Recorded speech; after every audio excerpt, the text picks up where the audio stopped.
بسم اللہ الرحمن الرحیم۔ محترم بزرگوں اور دوستو، جب سے اللہ تبارک و تعالی نے یہ دنیا بنائی ہے اسی وقت سے نور و ظلمت کا تصادم اور حق و باطل کے درمیان ٹکراؤ اور معرکہ آرائی جاری ہے۔ انبیاء علیہم الصلاۃ والسلام کے واقعات کو جب ہم قرآن مجید میں اور کتابوں میں پڑھتے اور دیکھتے ہیں تو اس بات کا اندازہ ہوتا ہے کہ انہیں محض اس بات پر کہ وہ ایک اللہ کا نام لے رہے تھے، وہ مومن اور مسلم تھے، اس بنیاد پر انہیں سخت مصیبتوں اور اذیتوں سے گزرنا پڑا۔ جناب نبی کریم صلی اللہ علیہ وسلم کی مکہ زندگی ہمارے سامنے ہے کہ جس میں نبی کریم صلی اللہ علیہ وسلم پر ایمان لانے والے اور آپ کی رسالت کا اقرار کرنے والے صحابہ اکرام کو بھی بہت سخت اذیتوں اور مشکلوں سے گزرنا پڑا۔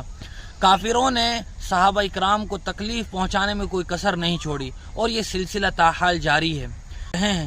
فلسطین اور اسرائیل کا واقعہ ساری دنیا کے سامنے ہے، جس میں ظالم و قابض اور امریکہ کی ناجائز اولاد اسرائیل نے نہت فلسطینیوں پر اپنے ظلم و ستم کے پہاڑ توڑ رکھے ہیں۔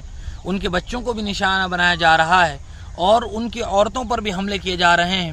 ہسپتالوں اور فلسطینیوں کی عمارتوں کو بھی زمین بوس کیا جا رہا ہے، حتیٰ کہ فلسطینی خواتین کی بھی جان بخشی نہیں ہو رہی ہے۔ ایسا لگتا ہے جیسا کہ فلسطین و بارود کے ڈھیر پر ہے۔ ایسے ہی سخت ترین حالات کے لیے اور مسلم امہ کی مظلومیت کے وقت کے لیے جناب نبی کریم صلی اللہ علیہ وسلم نے ایک دعا تلقین فرمائی ہے، جس دعا کو قنوت نازلہ کہا جاتا ہے۔ آپ بھی قنوت نازلہ کو موبائل کی اسکرین پر ملاحظہ کر سکتے ہیں۔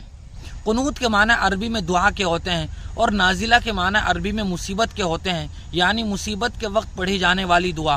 حضور اکرم صلی اللہ علیہ وسلم نے بھی مسلسل 1 مہینہ تک فجر کی نماز میں اس دعا کے پڑھنے کا اہتمام کیا ہے۔ مشہور واقعہ بیر معونہ کا ہے، جس میں 70 صحابہ اکرام کو دھوکے سے شہید کر دیا گیا تھا۔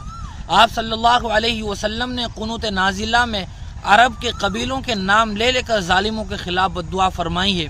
ایسے ہی سخت ترین حالات اور مظلومیت کے وقت کے لیے ہمیں بھی بطور خاص مسجد کے اماموں کو اس دعا کے پڑھنے کا اہتمام کرنا چاہیے، اور یہ دعا اس وقت بھی پڑھی جا سکتی ہے جب جماعت کے ساتھ نماز ہو رہی ہو، اور اس وقت بھی آدمی یہ دعا پڑھ سکتا ہے جب انفرادی نماز اپنی تنہا نماز پڑھ رہا ہو، اور عورت بھی اپنی نماز میں اس دعا کو پڑھ سکتی ہے۔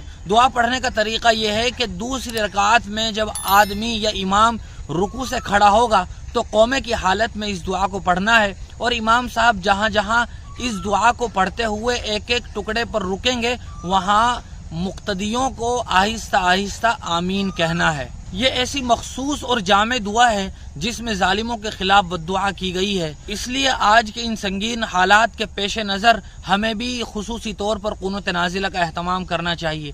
ساتھ ہی ساتھ یہ تمام تر مصیبتیں اور تکلیفیں ہماری بدعمالیوں اور کالے کرتوتوں کا نتیجہ ہے، جس پر ہمیں زیادہ سے زیادہ استغفار کرنے کی، اللہ تبارک و تعالی کی طرف توجہ اور انابت اور رجوع کی بہت ضرورت ہے، اور اپنی انفرادی دعاؤں میں بھی مظلوم اور نہت فلسطینیوں کو یاد رکھنا چاہیے اور ان کے لیے دعا اور خیرات کرنی چاہیے۔ اس کے علاوہ ہم جو بھی ان کے لیے کر سکتے ہیں، سوشل میڈیا پر ان کے لیے آواز اٹھا سکتے ہیں، اس کی بھی ہمیں اپنی حد تک کوشش کرنی چاہیے۔ اللہ تعالیٰ تمام تر مسلمانوں پر اپنا خصوصی فضل فرمائے اور فلسطینیوں کو ظالموں کے چنگل سے آزاد فرمائے، مسجد اقصی کی حفاظت فرمائے۔